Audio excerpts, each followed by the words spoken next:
with Indiana Jones and the Dial of Destiny released in theaters, it's kind of a good testament to see whether or not the director of that film, James Mangold, will be directing the Dawn of the Jedi movie, or else I think that's what people are calling it. I don't know if it's the actual title of the movie. The movie's years away, but I think the movie's called Dawn of the Jedi. That's what I'm going to call it. That's what other people are calling it. It's a good name for it, Dawn of the Jedi. And it rolls off the tongue very well, so that's what I'm calling it. But something I found very interesting, and it's going to be like my conspiracy theory here.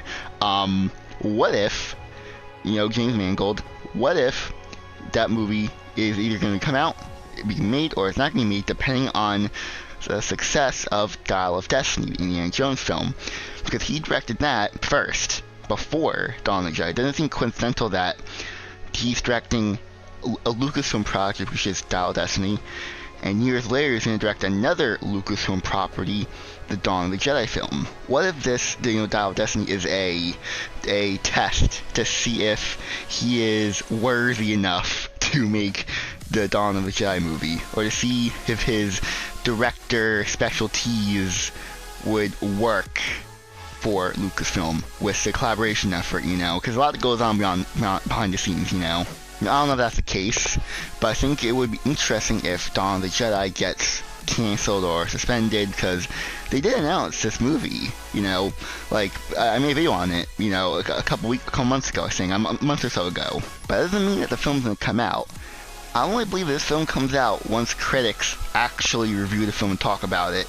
Not the YouTube reviews, the actual, real critics that don't like Rotten Tomatoes and whatever, give like a low score. That's when I'll believe that the movie's gonna come out. But until then, no. Because you can release all the trailers you want and then just cancel the movie. And I've seen teaser trailers for stuff that never came out. Rather it be a movie, video game, whatever. Just, that happens. And, whatever goes on behind the scenes, the public doesn't know about it. So, it's one of those things where you kind of wonder if the Dial of Destiny for James Mangold is like a test to prove that he's worthy enough to make a Star Wars film, because Indiana Jones is not really a major box office hit like Star Wars is. Yes, a lot of people know the franchise, but would they rather watch it on streaming or in a movie theater? Because from what I've read, on the opening weekend of Dial of Destiny, it made $60 million domestically, so in the United States, that's where the film was made.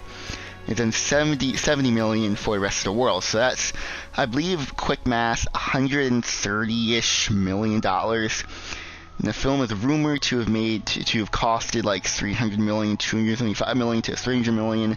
So I've been reading, so that's not looking too good. But at the same time, like I said, I don't know, my conspiracy theory. Does Lucasfilm care about box office success for Indiana Jones? Because it's not really a franchise that makes yearly stuff. It's just, whenever they're gonna make it. And since this is the last film, supposedly, it's if this is a test to see if he can actually make a good film with, Lucasfilm characters. And Indiana Jones is part of Lucasfilm. I know a lot of people forget about that. Indiana Jones is part of Disney.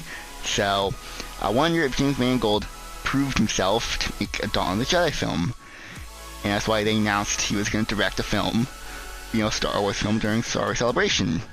So that's my conspiracy theory. I could be wrong on that, because obviously, with Lucasfilm's track record, and we're going to say it again, they don't know how to make a movie. They really don't. But James Mangold, from what I've seen, because the only films I've seen that he directed was Dial of Destiny and Logan. Both those films, I would say, are very, things that I like. They're films that are good. James Mangold seems like the type of guy that knows how to make a film. At least from what I've seen from Dial of Destiny, he knows how to handle the characters. Now, obviously, because this is Lucasfilm, Kathleen Kennedy is gonna have her hands all over it and not really make a true vision of the director, which kind of sucks. What James Mangold has done with Indiana Jones and Dial of Destiny, I like. There are a lot of things I like about the film, and, I think as time goes on, people are actually going to appreciate it in years to come. Right now, people are always going to say it's terrible, because, Kathleen Kennedy, Lucasfilm, which is a shame. The box office numbers isn't, great, but I don't think it's going to deter it, Lucasfilm, from going to Mangold again for Dawn of the Jedi, because there's a lot to making a movie. Obviously, there's a writer's strike. I I think it's still going on. The news doesn't really cover that, but I think it's still going on. And so, I don't think it's going to affect him writing the script of Dawn of the Jedi. It's just, probably is delaying him writing it, because I've heard that was going to talk to George Lucas after the writer's strike. So, that's going to be delayed. So I think that's what his plan. I think what I'm getting at is that he has not done anything with Dawn of the Jedi film yet. There's no work on it until the writer's strike is over, but that could last years. So the film probably is not going to come out for many, many years, which kind of sucks. But that's just the reality of things. And yeah, for me, I don't care. Star Wars movies, I don't really care when they're coming out, as long as they're being worked on and actually taking the time to actually make it, because Star Wars is not Marvel where you can just pump out content every couple of months. You need to actually sit down and think about it, because Star Wars has no comic book line originally. Like with Marvel, you have all the comic books from decades ago that you can pull from. Star Wars doesn't have that. All I really have is the Legends stuff, but other than that, not really anything else. So, yes, you can pull from the Legends, but how much of it can you pull for all of its use? Because the pool of stuff in Legends is way smaller than the pool that Marvel has with their comics.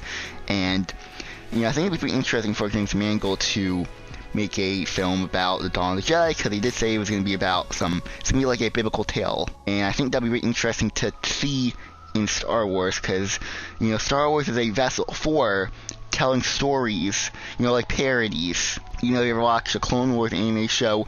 There's so many episodes that are like parodies of other stuff, like a Godzilla story, there's Wizard of Oz, all these different IPs that are in there. It's so cool, so much fun, because it's not a direct copy, it's a parody, a Star Wars version of it, and I love that. And so having a Star Wars version of a biblical story can be really interesting. I'd like to see that. Now, I remember I did say that, a film like that would be very, not in, it doesn't seem real. I cannot see Lucasfilm going all the way with this, but at the same time, I can, depending on how James Mangold writes his script, because the way he wrote Dial of Destiny and Logan, when I watched it out, those are two movies I've seen of his.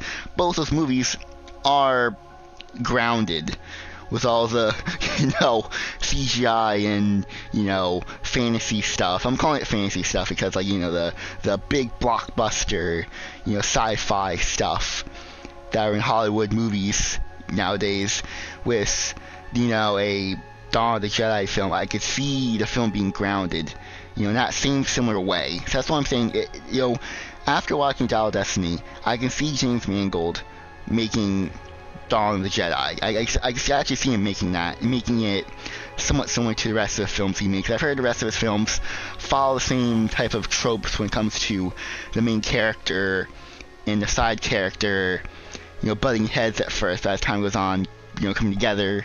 That dynamic relationship isn't just two of them being friends. You know what I mean? If you watch his films, you know what I'm talking about. Like I said, I only watched Logan and Dial of Destiny with his films. Maybe I've seen others, I forget. But, I'm, becoming optimistic that James Mangold can make this film. And I'm going to leave it off there. I'm going to go now. If you guys enjoyed, hit the like button, subscribe. I'm going now. So, goodbye, everyone.